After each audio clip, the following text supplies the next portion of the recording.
नमस्कार, आज फिर स्वागत है आपका दिल की बात प्रकाश के साथ में।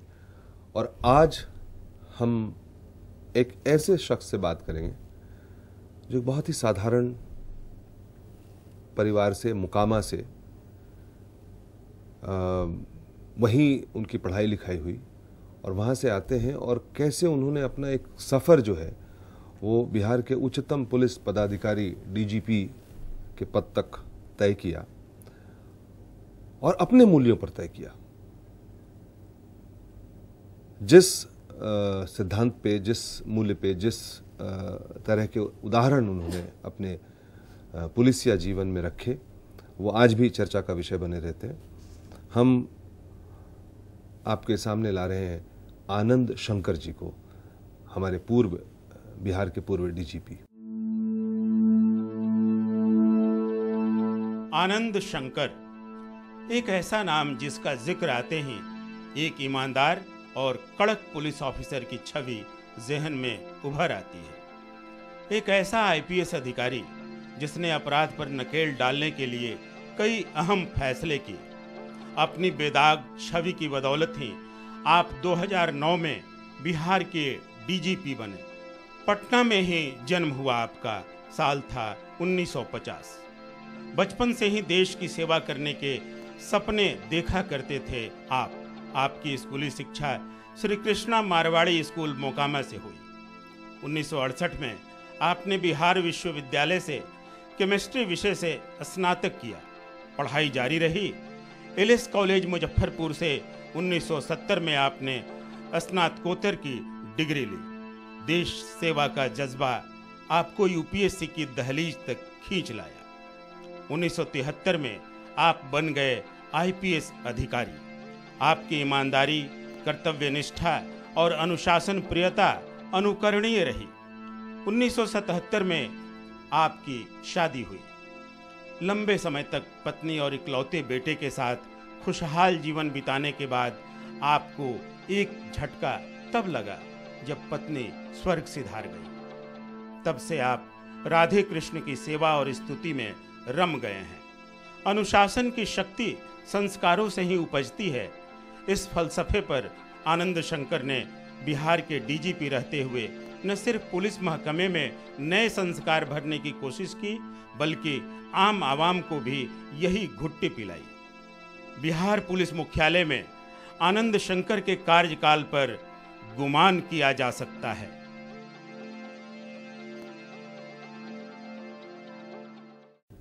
बहुत स्वागत है आपका।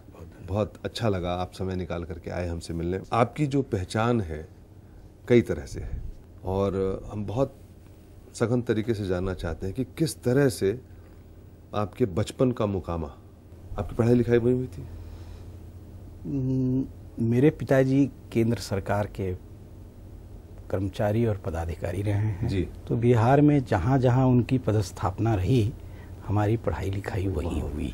गया में भी मेरी प्रारंभिक शिक्षा हुई थी, उसके बाद मुकामा में भी हुई। जी। मुकामा, बचपन का मुकामा कुछ याद है, कुछ छवि है उसकी? मुकामा में बड़े ही जिंदा दिल लोग हैं सभी।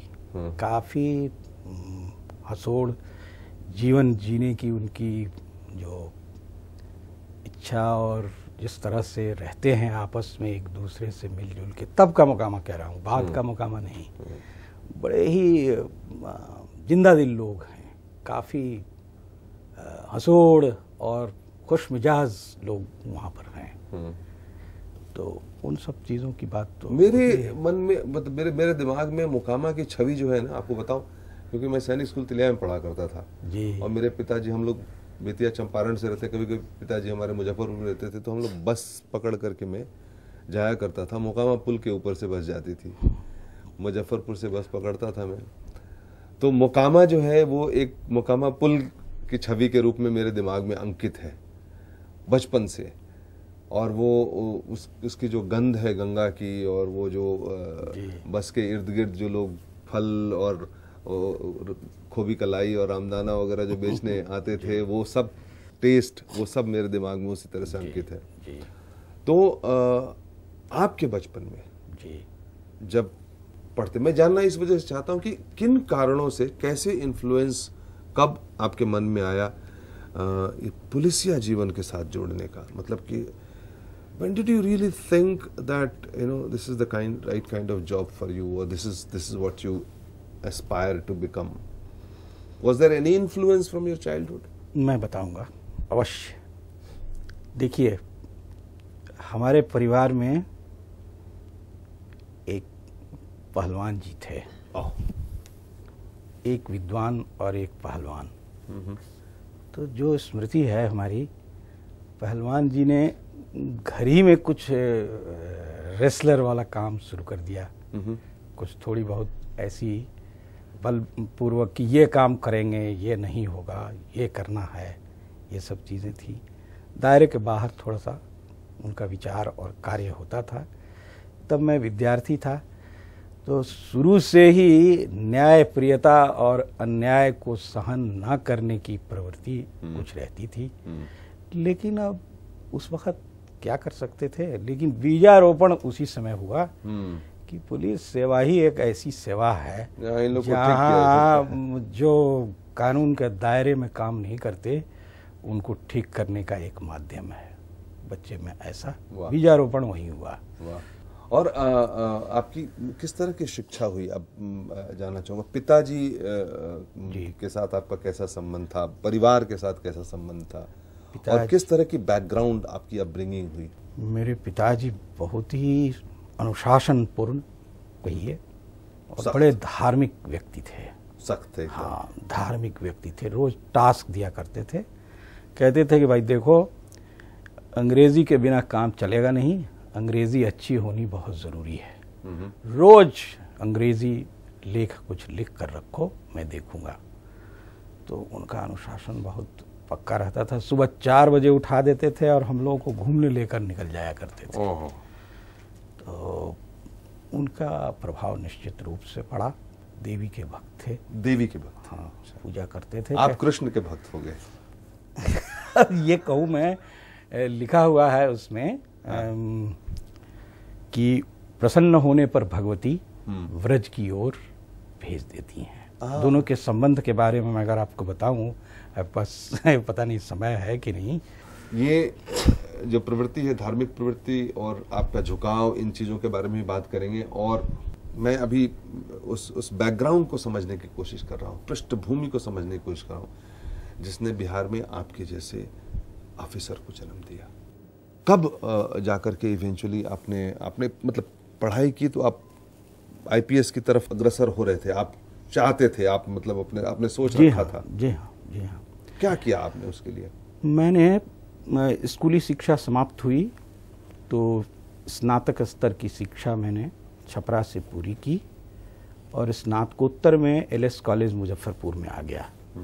तब जो बहुत ही प्रतिभाशाली छात्र थे उनसे हमारी दोस्ती हुई। दोस्त ज़्यादा नहीं थे मगर उनसे हमारी दोस्ती हुई। आप भी साइंस पढ़ते थे? हम भी साइंस, हम केमिस्ट्री के विद्यार्थी हैं। तो भाषा पर थोड़ा सा हमको बहुत ज़्यादा ये मैंने काफ़ी रुचि रहती है। हाँ, क्योंकि अंग्रेजी भाषा पिताजी ने आपको। हाँ, अंग्रेजी भाषा पर तो पूरा कितनी ब्यूटीफुल इंग्लिश और एक्सप्रेशंस उनका मैं बहुत मुरीद हूँ और कहीं कहीं से खोजा करता था। तो केमिस्ट्री का विद्यार्थी होने के बावजूद मैंने यूरोपियन हिस्ट्री रखी और जितनी अच्छी अंग्रेजी उसमें वहाँ मिली, मुझे बहुत आनंद आता था।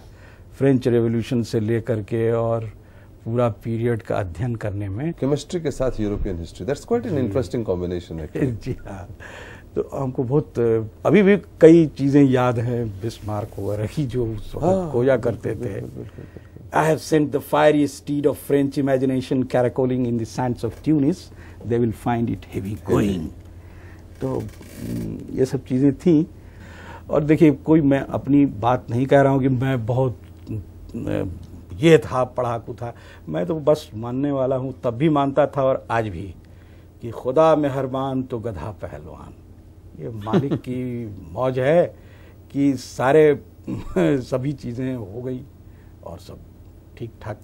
किस साल में आपने पहले अटेम्प्ट में? पहले अटेम्प्ट में हमने 72 में दिया था और 72 में आ गया। लेकिन तब मालिक का खेल इतना निराला है कि आने के बावजूद हमको अपॉइंटमेंट नहीं मिला।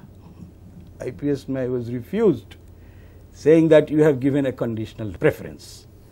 वो एक अलग कहानी है। तब एल.एन. मिश्रा साहब हुआ करते थे, बड़े शक्तिशाली मंत्री थे, और भी बिहार के बहुत मंत्री लोग थे। जब मेरा नहीं आया और हमसे नीचे वालों का आ गया तो सभी, तब मैं लेक्चरर हो गया था सीएम कॉलेज दरभंगा में, सब कहते थे कि साहब जाइए तो सही, आप एक बार मिश्रा जी को कहिए। अभी मिश्रा जी किसी को कह देंगे फिर ऐसा नहीं हो, कोई बात नहीं, क्यों हुआ, आपका इतना ऊंचा स्थान है फिर भी नहीं हुआ। मैं गेट पर जाता था मंत्री महोदय के और लौट आता था, अंदर जाता ही नहीं था। फिर लौट के पटना में हाई कोर्ट में रिट कर दिया। तब तक हमको बुलावा आ गया रेलवे ट्रैफिक सर्विस से, चला गया। फिर दोबारा मैंने परीक्षा दी, दोबारा मेरा स्थान और बढ़िया हो गया यूपीएससी में। तो इस बार तो बिहार मिलने की गारंटी हो गई। बिहार ही में चाहते थे वास्तव में, ऐसे कहने की बात तो अलग है। तो हमारा केस बड़ा यूनिक है, Anand Shankar versus union of India reported case है।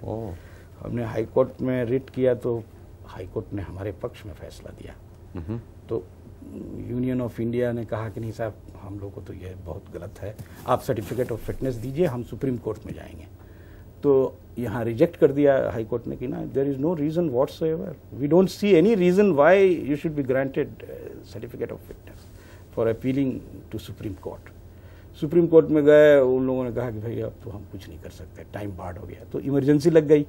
उसी में मेरा केस डिसाइड हुआ जब हम दूसरी परीक्षा के आधार पर हैदराबाद चले गए कि the union of India, president of India is please to appoint him to the Indian police service on the basis of 72 exam the date he joined the Indian railway traffic service.